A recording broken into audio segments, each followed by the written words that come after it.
boys and girls. I am so glad that you're here to join me today. My name is Miss Summerour, and I am a kindergarten teacher at Bloomingdale Elementary School. Today, we are going to be reading about the Great Migration, butterflies. We will be learning how, with prompting and support, how to ask and answer questions about unknown words in the text. So by the end of this lesson, you should be able to tell the meaning of a word when you use it a different way. Before we read our story today, let's look at some Wilson foundations.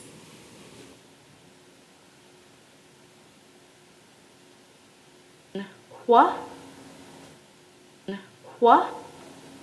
Good morning, scholars. So we are going to go ahead and go through our letters for Wilson. We are going to, as I tap each letter, you are going to say the letter, the keyword, and the sound. You can either repeat after me or you can do it along with me. Are you ready? A, apple, A. B, bat, B. C, cat, K. D, dog, D. E, ed, E. F, fun, G, game, G. H, hat, H. I, itch, I. J, jug, J. K, kite, K. L, lamp, L. M, man, M. N, nut, N. O, octopus, A. P, pan, P. Q, queen, Qu. R, rat, R. S, snake, S. T, top, T. U, up, V, van, V. W, wind, W. X, fox, X. Y, yellow, Y. Z, zebra, Z. Good job, guys. Now we are going to go ahead and go over our trick words. All right, so our first trick word is the word or. What word? Yes, or. My next word is the word for. What word? Yes, for. My next word is the word of. What word? Yes, of. My next word is the word have. What word? Yes, have. Good job. All right, let's go ahead and go over our unit words. We are going to sound it, sing it, say it. So do it with me. Sounding out. M, ah, p. Mop. What word? Mop. Good job. Ready for the next one? All right, let's sound it out. W, axe, wax. What word? Yes, wax. Good job. My turn. Getting ready. Let's sound out together. L, k, luck. What word? Yes, luck. Good job. Next word. Ready? Qu, I, k, quick. What word? Yes, quick. Good job. Next word. Sounding out. I, g, hig. What word? Yes, hig. Next word. Sounding out. Sh, b, shab. What word? Shab. Good job. Do you notice something about these words? Are those real words or are those nonsense? They're nonsense. We use them to help us with our sounds. Good job. Sounding out with the next word. V, e, m. Them. What word? Yes, them. Last word, sounding out. A, z. Faz. What word? Yes, faz. Good job. All right, let's go over some of our sight word sentences and unit sentences. Now remember, when we scoop, that means that we're saying all those words in one breath. So let's look at my first one. My turn. This book is for me. Together. This book is for me. Your turn.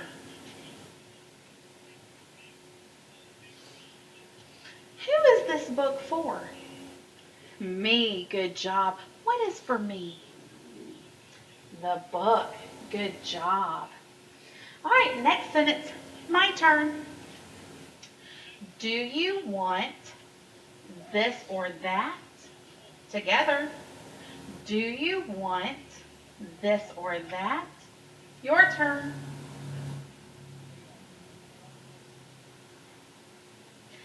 Am I asking you or telling you?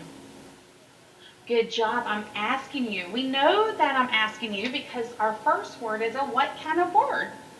A question word. Good job. And at the end, our punctuation is a question mark. Good job. Round of applause. All right, let's look at our last one. My turn. Tom sat on the mat. Together.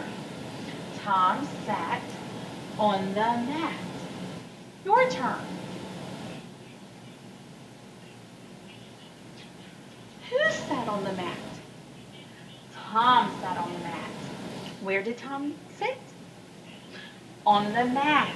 Good job. I hope that you enjoyed your Wilson lesson, and I will see you next time. Bye.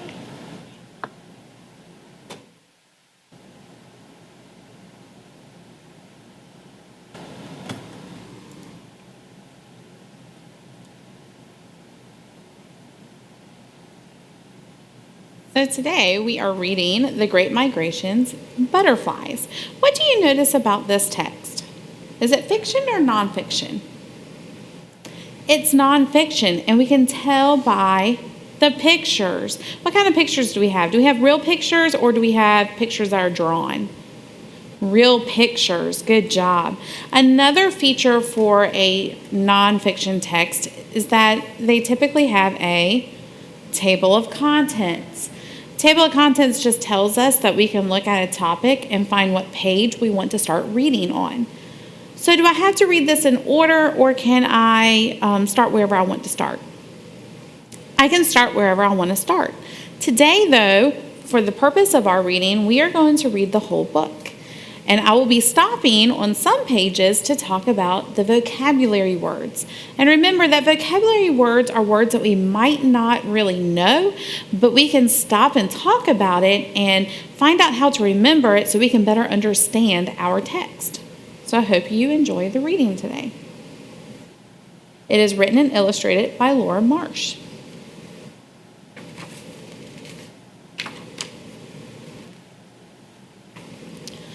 On the move. When animals travel from one region or habitat to another, it is called migration. Animals live or migrate in search of food or a mate. Migration helps animals survive on Earth. Many animals migrate.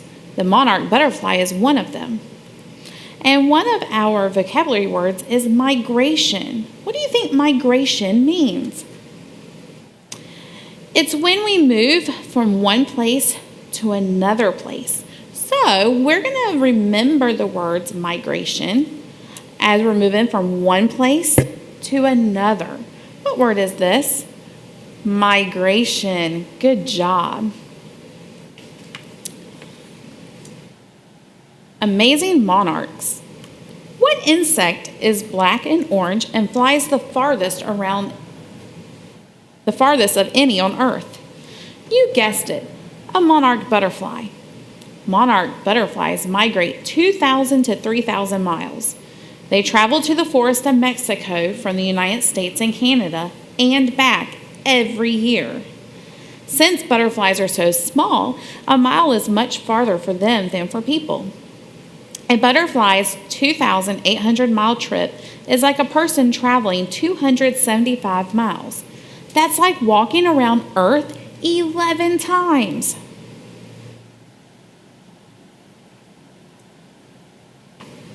And here's the picture of how they migrate. The red shows how they migrate for the winter, and the yellow how they migrate back for the spring. The western population migrates along the Pacific Ocean of the United States. The eastern population migrates east of the Rocky Mountains in the United States and Canada all the way to Mexico. This book is about the eastern population.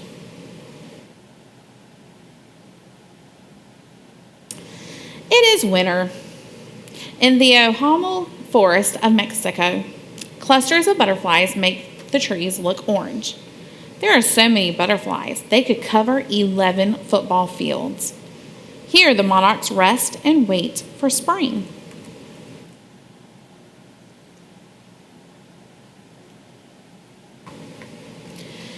In the spring, swarms of newly awakened monarchs cover the trees and fly through the air. Millions of monarchs are ready to leave Mexico. That is a lot of butterflies. Need to lead. The female monarchs lead the butterflies north from Mexico. Their parents cannot guide them. They died soon after the eggs were laid. How do these butterflies know where to go? The monarchs know where to go by instinct. Sunlight signals them to migrate. Scientists believe that sunlight also helps guide them. So we have another vocabulary word on this page. It is instinct. What do you think it means when it says the monarchs know where to go by instinct? It's like they already know. So I remember instinct by tapping my brain right here. So this is instinct. What word is this? Instinct. So we have instinct and we have migration. Good job. Let's continue reading. It takes the whole family. Each year, the monarch's migration takes several generations. 3 or 4 generations complete the trip north, but only 1 generation makes the return trip south.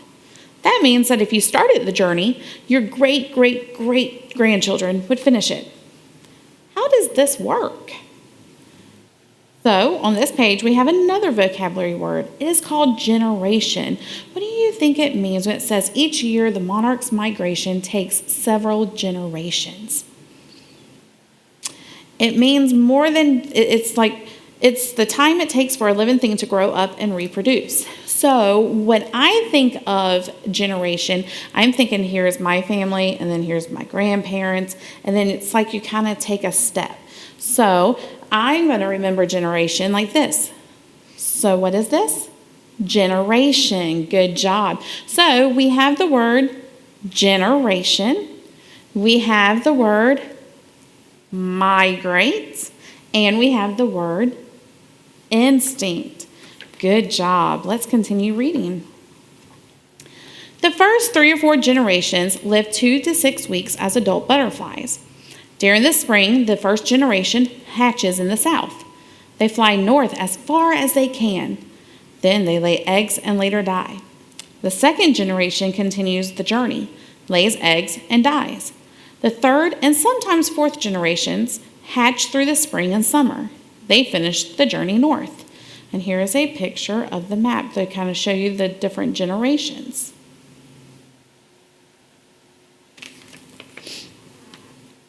At the end of the summer, a special supergeneration hatches. These butterflies live 6 to 9 months, much longer than the generations before it. In the fall, when it gets colder in the north, the monarchs fly south. They fly all the way back to the forest in Mexico. This takes about 2 months. It is a long and dangerous journey. Danger. Migrating butterflies make a delicious snack for many predators. To keep the enemies away, monarchs have built-in protection. Milkweed has toxins in it. When monarch caterpillars eat milkweed, it makes their skin poisonous. It even tastes bad. This keeps predators away. But some predators can withstand the toxins or feed on monarchs without eating their skin. Cold temperatures. Monarchs need warm temperatures to fly. When temperatures get too low, monarchs will die. Wind and rain. Butterflies flock to the trees for shelter during high winds and rain. They cannot fly during bad weather.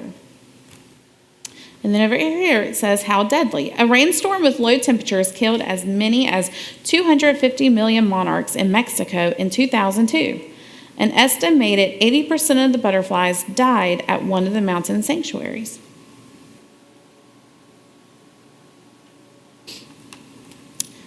Tiring travel. Did you know that migrating monarchs can fly up to 30 miles per hour? That's about 3 times faster than we can run. Monarchs usually fly 50 to 100 miles a day when they are migrating. But the farthest recorded monarch travel is 265 miles in one day. Whew, that's tiring just to think about it. Monarch tracking. Scientists learn about monarchs by tracking them. Small tags are put on monarchs' wings. If a tagged butterfly is caught, the tag number, date, and place are entered into a website. Then scientists know how many miles the butterfly flew. They also know how long it took. You can help tag monarchs too. To find out more, go to www.monarchwatch.org. In the winter, monarchs rest from their long journey. They wake in the spring, lay their eggs, and soon die after. When the eggs hatch, a new first generation begins. This generation will start the journey north.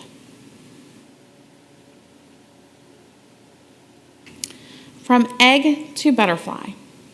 There are 4 stages in the butterfly's life. The first stage is the egg. A mother butterfly places her egg on a milkweed leaf. A tiny butterfly egg is the size of a pinhead. This stage lasts 4 days. A female carries up to 400 eggs. She flies from leaf to leaf. On each leaf, she places only 1 or 2 eggs. That's a lot of work. The second stage is the caterpillar. A tiny caterpillar hatches from the egg. It eats milkweed all day long. In 2 weeks, it grows from less than a quarter inch to 2 inches long. Stage 3 is the chrysalis. A caterpillar sheds its skin and a hard protective coating is formed. This is called a chrysalis. From outside, it appears that nothing is happening, but inside, the caterpillar is transforming into a butterfly.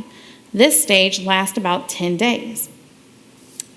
So we have another vocabulary word on this page. It is chrysalis. What do you think a chrysalis is? It's the hard casing that protects the butterfly protects the caterpillar as it turns into a butterfly. So when I think of chrysalis, I think of like this finger here is going to be like my caterpillar, and this is my chrysalis. So what is this? Chrysalis. Good. So let's review what we had so far. So we have the word chrysalis. We have the word generation. We have the word instinct, and we have the word migration. Awesome job. Let's continue reading. The last stage is the butterfly. When the chrysalis opens, a butterfly is born. So after about 10 to 12 days, the chrysalis becomes clear and cracks open. The butterfly comes out head first. Its wings are small and crumpled. The monarch pumps liquid through the veins in its wings to enlarge them. The butterfly's vein stiffens. About 1 hour after it comes out of the chrysalis, the monarch is ready to fly. Munching monarchs. When monarchs are in the caterpillar stage, they only eat milkweed plants, and they eat a lot. Adult monarchs eat the sweet nectar from many different flowering plants, including milkweed. The nectar gives the butterflies energy to fly. And we have the vocabulary word on this page, nectar. What do you think nectar is? It's a sweet juice. It's a sweet juice eaten by insects. And so when I think of nectar, I think of something yummy because it's something sweet, and I love sweets. So I'm going to think of nectar like this, like rubbing my stomach with a smile like, So what is this? Nectar. So we have the word migration. Good. We have the word instinct, the word generation. We have the word nectar, and we have the word chrysalis. Awesome job, guys. So here are some cool things about monarchs. So the highest recorded monarch sighting was at 11,000 feet. It's really high. Their green chrysalis looks as if it is beaded with gold. An adult sucks nectar and water through a straw-like tongue called a proboscis. Their bright colors warn predators that they are dangerous. When caterpillars become too large for their skin, they shed it and grow new skin. Predators kill 15% of the monarchs in Mexico every year. Adult females have whiter veins on their wings than males. Though strong enough to fly 2,000 miles, a butterfly weighs less than a paperclip. A newly hatched butterfly has to wait for its wings to stiffen before it can fly. And scientists think that monarchs have been migrating for thousands of years. At risk. Humans love monarchs, but they can harm them by accident. In the forest of Mexico, many trees where they live have been cut down. This is called deforestation. Monarchs need trees for protection against wind and rain. Deforestation is a big problem for monarch butterflies. Monarchs are also losing their milkweed. People use chemicals to stop it from growing. They see milkweed as a harmful weed. Monarch butterflies can't live without milkweed or the forest of Mexico. Humans and monarchs need to learn to share the earth. And what can you do? There are many ways to help monarchs. Tagging butterflies is one way. You can also plant a butterfly garden. This special garden gives monarchs a place to rest, feed, and lay eggs so they can continue on their amazing journey. And that is the end of our book. And we're going to talk about some new knowledge that you have gained so that we can add it to our anchor charts.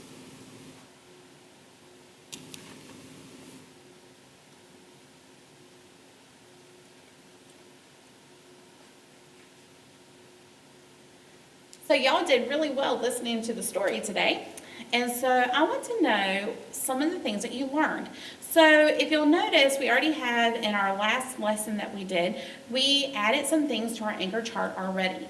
And the things that are in purple is our prior knowledge. That is the things that we knew before we started learning about butterflies. And then in the previous lesson, you were able to give me some of the new knowledge that you gained. Was there anything else that we want to add to our chart today? Okay, so we know that they are at risk, right? They're at risk to the point that we need to help them. They are at risk. What else do you remember from the story? They have antennae.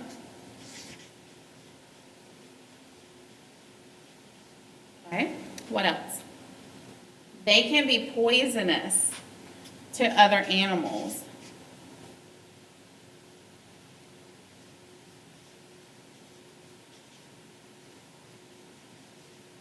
To other insects. Good.